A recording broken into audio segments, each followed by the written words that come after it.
여러분, 혹시 사랑했던 사람이 떠난 지 한 달이 지났는데도, 6달이 지났는데도, 어떤 이는 1년이 지났는데도 여전히 그 사람 생각에 잠 못 이루는 밤을 보내고 계신가요? 휴대폰을 볼 때마다 혹시 연락이 와 있을까 확인하고, 그 사람이 좋아하던 노래가 들리면 가슴이 무너지고, 거리에서 비슷한 뒷모습만 봐도 심장이 뛰는 자신을 발견하며 나는 왜 이럴까 자책하고 계신가요? 더 괴로운 건 그 사람을 붙잡을수록 정작 나 자신은 점점 사라지고 있다는 사실입니다. 오늘은 부처님의 가르침을 통해 끝난 인연을 붙잡을수록 왜 내 마음이 병드는지, 그리고 진짜 나를 되찾는 방법에 대해 알아보겠습니다. 끝까지 함께 하시면 마음의 평화를 찾는 길을 발견하시게 될 것입니다. 이야기를 시작하기에 앞서 아직 구독하지 않으신 분들은 구독 버튼과 좋아요를 눌러주시고 여러분의 마음속 이야기를 댓글로 나눠주세요. 부처님의 지혜가 더 많은 분들에게 전해질 수 있습니다. 이른 새벽, 동쪽 하늘이 막 젖빛으로 물들기 시작하는 시각이었습니다. 산사의 뜰에 있는 오래된 배롱나무 아래에는 지난밤 떨어진 꽃잎들이 붉은 양탄자를 깔아놓은 듯 흩어져 있었습니다. 바람 한 점 없는 고요한 아침이었지만 그 고요함 속에서 한 제자의 마음만은 폭풍우가 몰아치듯 어지럽게 흔들리고 있었습니다. 부처님께서는 법당 앞 평상에 고요히 앉아 계셨습니다. 제자는 밤새 눈물로 부어오른 눈을 한 채 부처님 앞에 무릎을 꿇고 앉았습니다. 떨리는 목소리로 제자가 말문을 열었습니다. 부처님, 저는 도저히 그 사람을 잊을 수가 없습니다. 제자의 목소리에는 깊은 절망이 배어 있었습니다. 함께했던 3년의 시간이 너무나 소중했습니다. 그 사람이 웃을 때면 세상 모든 것이 밝아지는 것 같았고, 그 사람의 목소리 하나에 하루의 기분이 좌우되곤 했습니다. 그런데 어느 날 갑자기 그 사람이 떠나갔습니다. 더 이상 예전 같지 않다는 말 한마디만 남기고요. 제자는 잠시 말을 멈추고 주먹을 쥐었다 펼쳤다를 반복했습니다. 처음에는 시간이 지나면 괜찮아지겠지 생각했습니다. 하지만 석 달이 지난 지금도 아침에 눈을 뜨면 가장 먼저 그 사람 생각이 납니다. 밥을 먹어도 맛이 없고 사람들과 이야기를 나눠도 마음 한편은 늘 그 사람에게 가 있습니다. 길을 걷다가도 지금쯤 뭐 하고 있을까? 나 없이도 잘 지내고 있을까 하는 생각뿐입니다. 제자의 눈에서 또다시 눈물이 흘러내렸습니다. 부처님, 저는 왜 이렇게 약한 사람일까요? 끝난 인연인 줄 머리로는 아는데 마음이 도저히 놓질 못합니다. 밤마다 그 사람과 나눴던 대화들을 되짚어보고 내가 그때 저렇게 하지 않았더라면, 내가 조금만 더 잘했더라면 하고 후회합니다. 친구들은 이제 그만 잊고 새로운 시작을 해라고 말하지만 그게 어떻게 그렇게 쉽습니까? 저는 그 사람 없는 제 자신이 누구인지조차 모르겠습니다. 부처님께서는 제자의 이야기를 고요히 들으셨습니다. 그리고 천천히 입을 여셨습니다. 내가 그토록 놓지 못하는 것이 정말 그 사람일까? 제자는 고개를 들어 부처님을 바라보았습니다. 당연히 그 사람이 아니냐는 표정이었습니다. 부처님께서 다시 물으셨습니다. 제자야, 내가 묻겠다. 내가 밤마다 떠올리는 그 사람은 지금 이 순간 어딘가에 존재하는 실제 그 사람이냐, 아니면 내 기억 속에만 존재하는 그 사람이냐? 제자는 입을 열려다 말았습니다. 뭔가 대답하려 했지만 말문이 막혔습니다. 부처님께서 말씀을 이어가셨습니다. 젖들의 배롱나무를 보아라. 어젯밤 바람에 수많은 꽃잎이 떨어졌다. 그런데 만약 누군가가 떨어진 꽃잎 하나를 주워들고 이 꽃잎을 다시 가지에 붙이겠다고 한다면 어찌 되겠느냐? 그야 불가능한 일입니다. 제자가 조심스럽게 대답했습니다. 그렇다. 이미 떨어진 꽃잎은 다시 가지에 돌아갈 수 없다. 설령 억지로 붙인다 해도 그것은 이미 생명이 다한 것이니 곧 시들어버릴 것이다. 그런데 내가 지금 하고 있는 것이 바로 그것이다. 부처님의 말씀에 제자는 가슴이 철렁 내려앉는 것을 느꼈습니다. 인연이라는 것은 이 우주의 모든 현상과 같아서 생겨날 때가 있으면 사라질 때가 있다. 꽃이 피었다가 지듯이, 계절이 왔다가 가듯이 사람과 사람 사이의 인연도 만나는 때가 있으면 헤어지는 때가 있는 법이다. 이것을 무상이라고 한다. 부처님께서는 잠시 침묵하신 후 다시 말씀하셨습니다. 그런데 내가 괴로운 진짜 이유는 그 사람이 떠났기 때문이 아니다. 내가 무상한 것을 영원하다고 착각했기 때문이고, 변할 수밖에 없는 것을 변하지 않기를 바랐기 때문이다. 내가 붙잡고 있는 것은 이미 떠난 그 사람이 아니라 내 기억 속에 고정된 과거의 어느 순간일 뿐이다. 제자는 부처님의 말씀을 곱씹어 보았습니다. 그리고 천천히 깨닫기 시작했습니다. 그렇다면 제가 그리워하는 것은 실제 그 사람이 아니라 제 기억 속에 남아있는 행복했던 순간들이라는 말씀이십니까? 그렇다. 내가 떠올리는 그 사람의 미소, 목소리, 함께했던 시간들은 모두 이미 지나가 버린 과거다. 지나간 것은 더 이상 실제하지 않는다. 마치 강물이 흘러가듯 그 순간들은 이미 흘러갔다. 그런데 내가 계속 그 흘러간 물을 붙잡으려 하니 손에 쥐어지는 것은 아무것도 없고 그저 허공을 헤매는 손만 남는 것이다. 제자는 고개를 끄덕였습니다. 가슴 한편이 먹먹해졌지만 동시에 무언가가 조금 풀리는 느낌이 들었습니다. 부처님 말씀을 듣고 보니 제가 허상을 붙잡고 있었다는 것을 조금 알 것 같습니다. 하지만 제자의 얼굴에 다시 고민의 빛이 스쳤습니다. 그렇다면 왜 제 마음은 그 허상을 이토록 놓지 못하는 걸까요?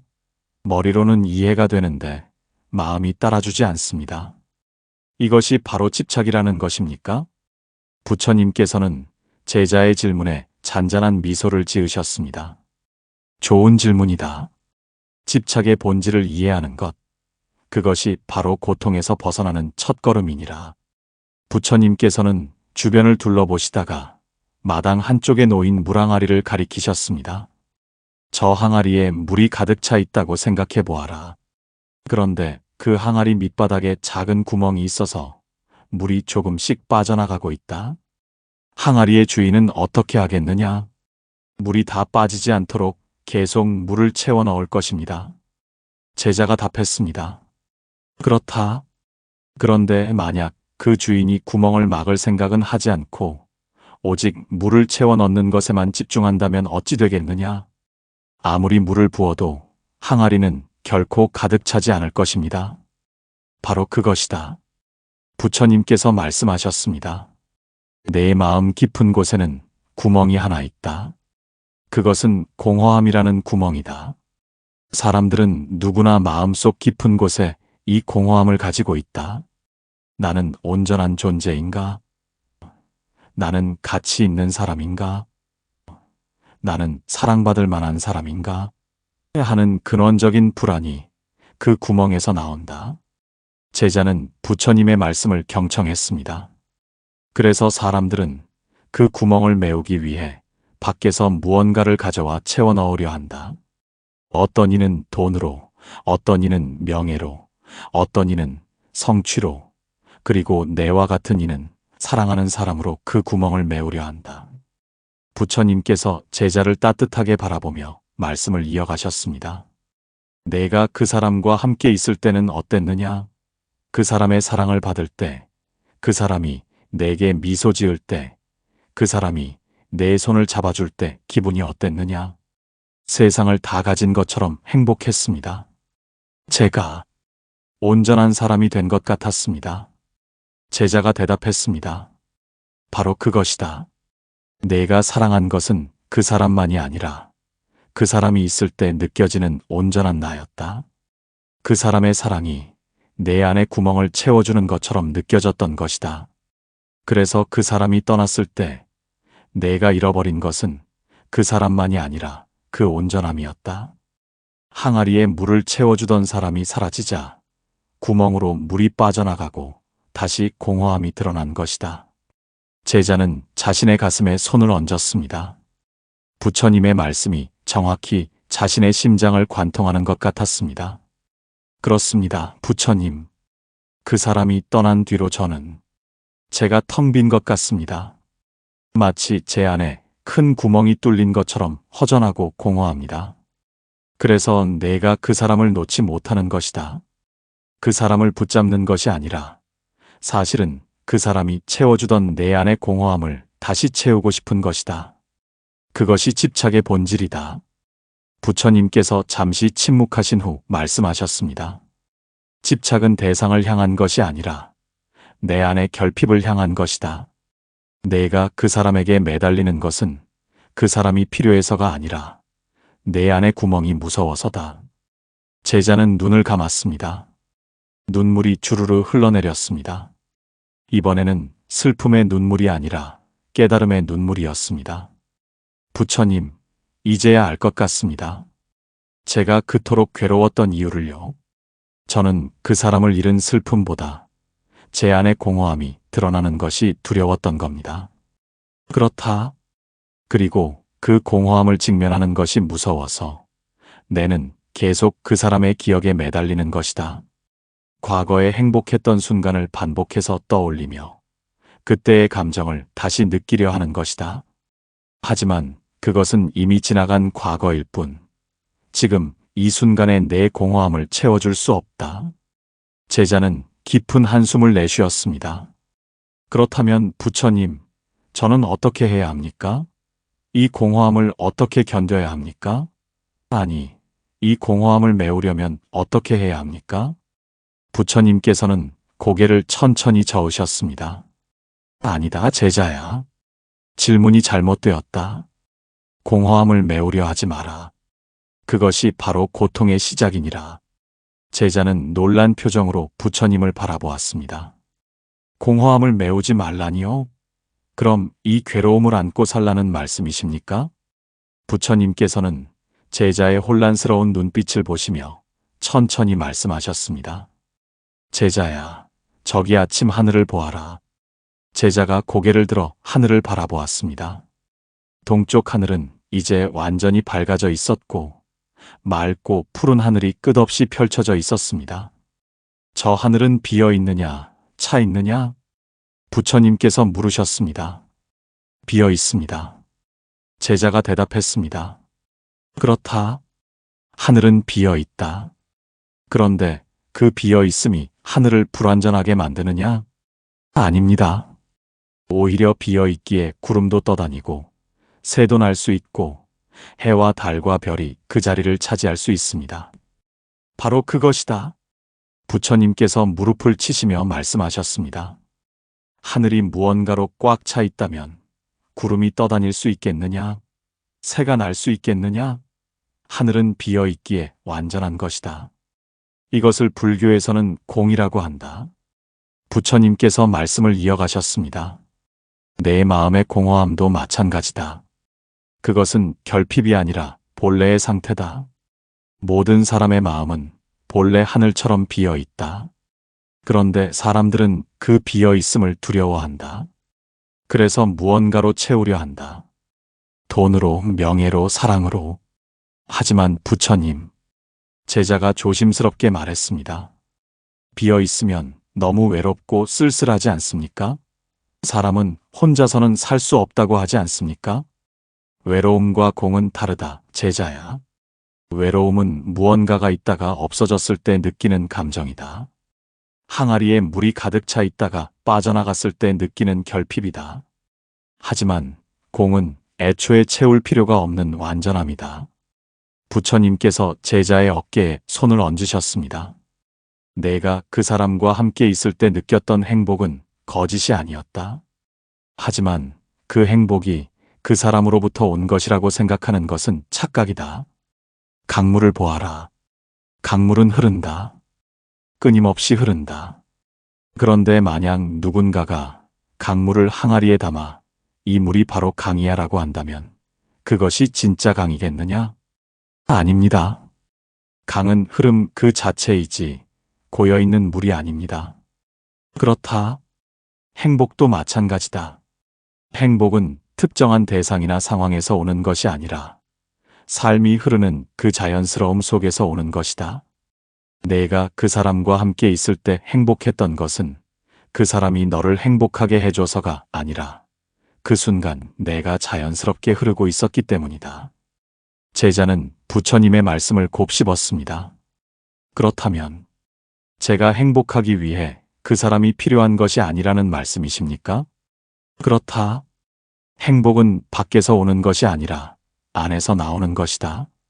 하늘이 비어 있지만 완전하듯이 내 마음도 비어 있지만 완전하다. 다만 내가 그것을 모를 뿐이다. 제자는 잠시 명상에 잠긴 듯 눈을 감았습니다. 그리고 천천히 입을 열었습니다. 부처님 말씀을 듣다 보니 또 다른 의문이 생깁니다. 제 마음이 본래 완전하다면 왜 저는 그 사람이 있을 때만 온전하다고 느꼈을까요? 제가 진짜 저를 모르고 있었던 건가요? 부처님께서는 제자의 질문에 깊이 고개를 끄덕이셨습니다. 이젠 네가 핵심에 다다랐구나. 진짜 나는 누구인가? 이것이야말로 모든 수행의 궁극적인 질문이니라. 부처님께서는 법당 안으로 제자를 이끄셨습니다. 법당 한쪽에는 오래된 청동 거울이 놓여 있었습니다. 저 거울을 보아라. 거울 앞에 꽃을 놓으면 무엇이 보이느냐? 꽃이 보입니다. 그 꽃이 진짜 꽃이냐? 아닙니다. 거울에 비친 꽃일 뿐입니다. 그렇다. 이번에는 거울 앞에서 꽃을 치우면 무엇이 보이느냐? 아무것도 보이지 않습니다. 거울만 보입니다. 부처님께서 미소 지으셨습니다. 그렇다면 묻겠다. 거울에 꽃이 비쳤을 때와 비치지 않았을 때 거울 자체가 변했느냐? 제자는 고개를 저었습니다. 아닙니다. 거울은 그대로입니다. 다만 비추는 대상이 있고 없고의 차이일 뿐입니다. 바로 그것이다. 부처님께서 말씀하셨습니다. 내 본래의 마음, 진짜 내 모습은 이 거울과 같다. 그 자체로 완전하고 온전하다. 하지만 내가 살아오면서 수많은 것들이 그 거울 앞을 지나갔다. 부모님의 기대, 선생님의 평가, 친구들의 시선, 사회의 잣대, 그리고 사랑하는 사람의 눈빛까지. 부처님께서 잠시 멈추셨다가 말씀을 이어가셨습니다. 그런데 사람들은 거울에 비친 그 모습들을 나라고 착각한다. 부모님이 원하는 나, 친구들이 좋아하는 나, 연인이 사랑하는 나. 그렇게 거울에 비친 수많은 모습들을 자신이라고 믿으며 살아간다. 제자는 가슴이 철렁 내려앉는 것을 느꼈습니다. 그렇다면 저는 지금까지 진짜 제가 아닌 그 사람의 거울에 비친 제 모습을 나라고 생각했던 건가요? 그렇다. 내가 사랑했던 그 사람은 내게 하나의 거울이었다. 그 사람의 눈에 비친 너는 사랑스럽고 가치 있고 특별한 사람이었다. 그래서 내가 그 거울을 보며 아, 나는 이런 사람이구나. 나는 사랑받을 만한 사람이구나 라고 느꼈던 것이다. 부처님께서 제자를 바라보며 말씀하셨습니다. 그런데 그 거울이 사라졌다. 그 사람이 떠났다. 그러자 거울에 비치던 내 모습도 사라졌다. 이제 네가 두려워하는 것은 그 사람이 없는 것이 아니라 거울이 사라지자 나는 누구인가? 라는 질문에 답을 할 수 없게 된 것이다. 제자는 두 손으로 얼굴을 감쌌습니다. 맞습니다, 부처님. 그 사람과 함께 있을 때 저는 누군가의 특별한 사람이었습니다. 그 사람이 저를 사랑해 주니까 저도 저를 사랑할 수 있었습니다. 그런데 그 사람이 떠나고 나니 저는 제가 누군지 모르겠습니다. 거울이 없으니 제 모습을 볼 수가 없습니다. 눈물이 또다시 제자의 뺨을 타고 흘러내렸습니다. 부처님, 그렇다면 저는 어떻게 진짜 저를 찾을 수 있습니까? 다른 사람의 눈이 아닌 진짜 제 모습은 어디에 있습니까? 부처님께서는 제자를 일으켜 세우시고 다시 밖으로 이끄셨습니다. 아침 햇살이 이제 완전히 떠올라 사찰 전체를 밝게 비추고 있었습니다. 저 나무를 보아라. 부처님께서 뜰 한가운데 서 있는 오래된 소나무를 가리키셨습니다. 저 소나무는 자신이 소나무인지 어떻게 아느냐? 제자는 잠시 생각하다가 대답했습니다. 다른 나무와 비교해서. 아닙니다. 사람들이 소나무라고 불러서. 그것도 아닌 것 같습니다. 그렇다. 저 소나무는 자신이 소나무인지 알 필요가 없다. 그저 뿌리를 내리고 햇빛을 받고 바람을 맞으며 자기 본성대로 살아갈 뿐이다. 다른 나무와 비교하지도 않고 누군가의 평가를 기다리지도 않는다. 그저 소나무로서 존재할 뿐이다. 부처님께서 제자의 눈을 똑바로 바라보며 말씀하셨습니다. 진짜 너를 찾는 방법은 다른 사람의 거울에서 너를 찾는 것이 아니라 거울을 모두 내려놓는 것이다. 나는 이래야 한다. 나는 이렇게 보여야 한다는 모든 생각을 내려놓고 그저 지금 이 순간 숨 쉬고 있는 내 자신을 있는 그대로 바라보는 것이다. 하지만 부처님, 제자가 떨리는 목소리로 물었습니다. 거울을 모두 내려놓으면 저는 아무것도 아닌 것이 되는 게 아닙니까? 아무 의미도 없는 존재가 되는 게 아닙니까? 부처님께서는 제자의 두려움을 이해한다는 듯 고개를 끄덕이셨습니다. 내 두려움을 안다, 제자야. 사람들은 모두 의미 있는 존재가 되고 싶어 한다. 누군가에게 특별한 사람, 누군가에게 필요한 사람이 되고 싶어 한다. 그래야 자신의 존재 가치를 확인받을 수 있다고 생각하기 때문이다. 부처님께서 잠시 멈추셨다가 말씀을 이어가셨습니다. 하지만 그것은 거꾸로 된 생각이다. 내가 누군가에게 의미 있는 사람이 되어야 비로소 가치가 생기는 것이 아니라 내가 존재한다는 그 자체로 이미 무한한 가치를 지니고 있는 것이다.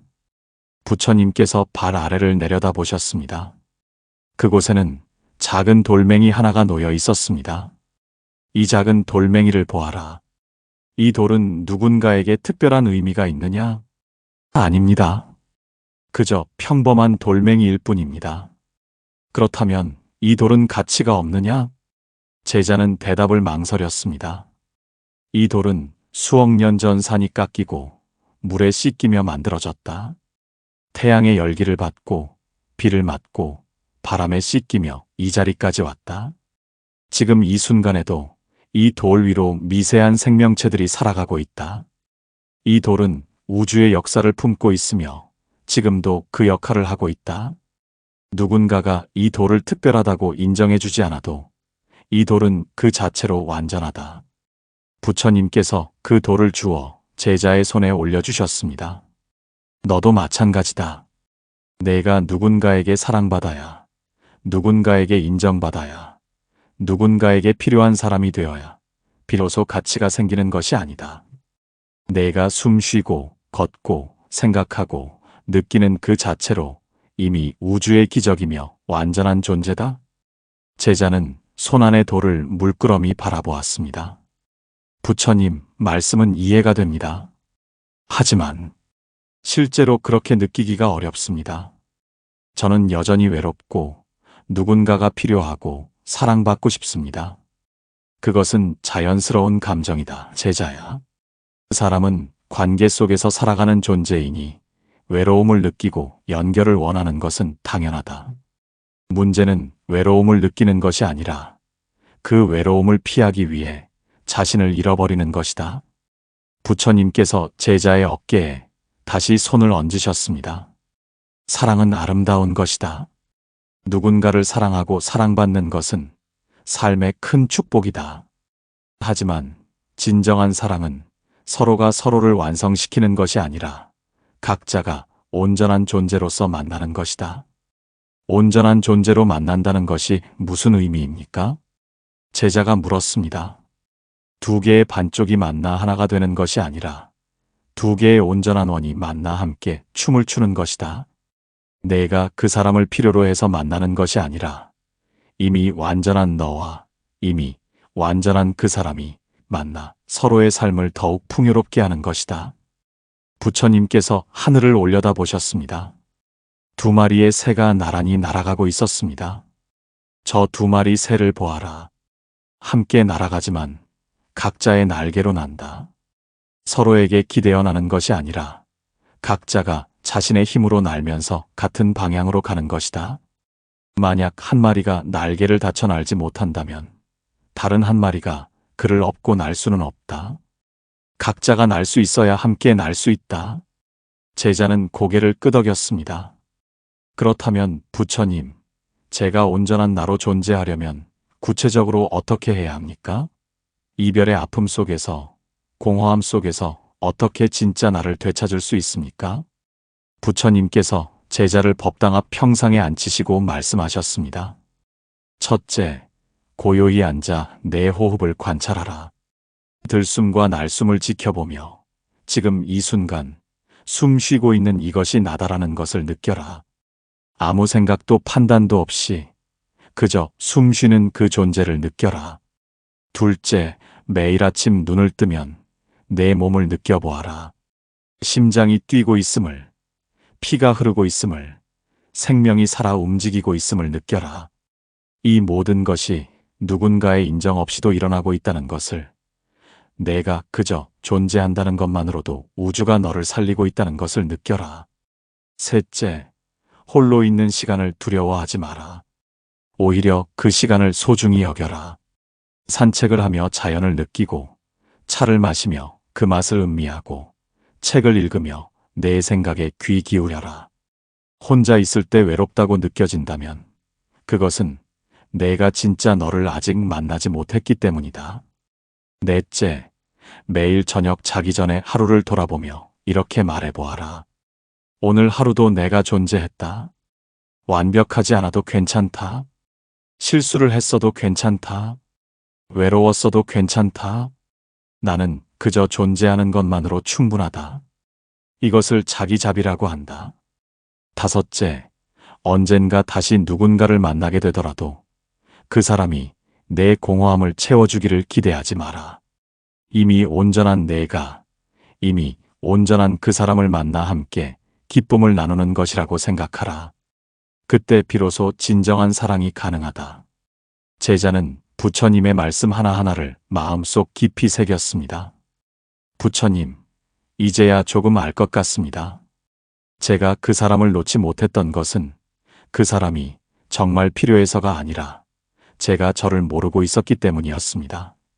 거울에 비친 제 모습만 보다가 거울이 사라지자 저를 잃어버렸던 것이죠.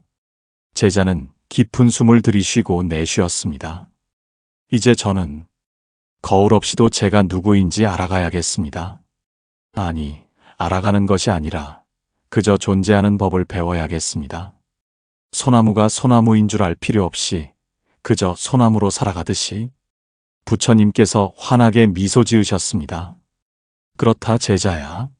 내가 진정으로 깨달았구나. 끝난 인연을 붙잡는 것은 그 사람을 붙잡는 것이 아니라 과거에 집착하는 것이며 진짜 나를 놓치는 것이다. 인연은 왔다가 가는 것이다. 꽃이 피었다가 지듯이. 하지만 그 인연이 지나간 뒤에도 변하지 않는 것이 하나 있으니 그것이 바로 너라는 존재 자체다. 제자는 천천히 일어나 부처님께 깊이 절을 올렸습니다. 햇살이 제자의 얼굴을 비추었고 그 얼굴에는 더 이상 어제의 절망이 없었습니다. 대신 조용한 평화와 결연함이 깃들어 있었습니다. 부처님 감사합니다. 저는 이제 그 사람을 놓아줄 수 있을 것 같습니다. 아니, 놓아준다는 표현도 맞지 않는 것 같습니다. 그저 흘러가는 강물을 바라보듯 지나간 인연을 고요히 바라볼 수 있을 것 같습니다. 제자는 잠시 말을 멈추었다가 다시 입을 열었습니다. 그리고 이제 저는 진짜 저를 만나는 여정을 시작하겠습니다. 오늘부터 매일 아침 제 호흡을 느끼고 제 존재를 느끼며 거울 없이도 온전히 서 있는 법을 배우겠습니다. 외로울 때도 있겠지만 그 외로움마저 제 일부라는 것을 받아들이겠습니다. 부처님께서 고개를 끄덕이셨습니다.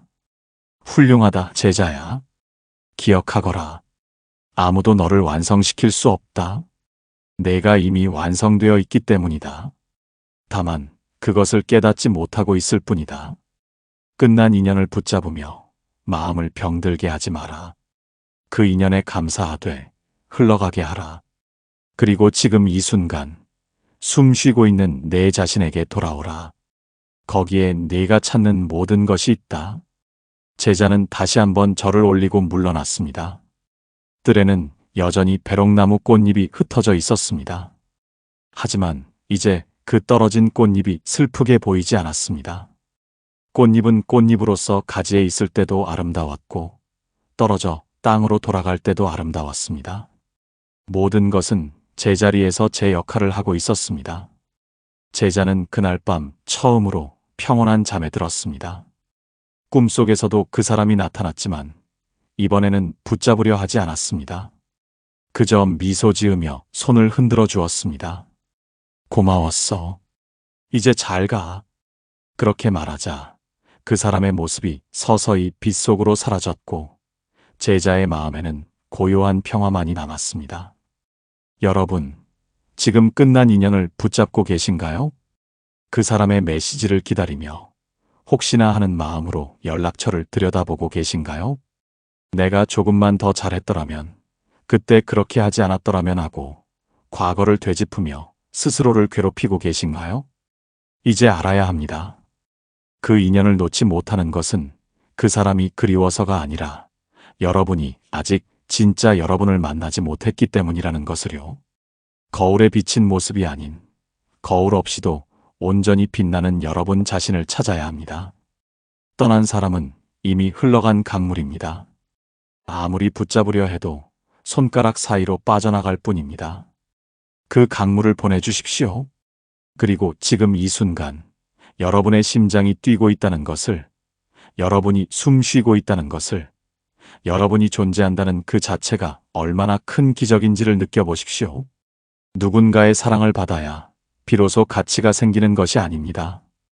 여러분은 이미 지금 이 순간에도 온전하고 완전한 존재입니다. 오늘부터 매일 아침 거울을 보며 이렇게 말해 보십시오. 나는 충분하다. 나는 온전하다. 나는 존재하는 것만으로 빛나고 있다.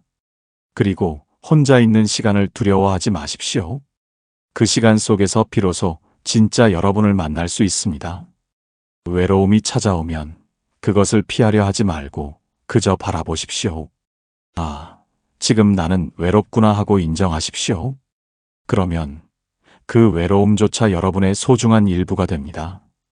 언젠가 새로운 인연이 찾아올 것입니다.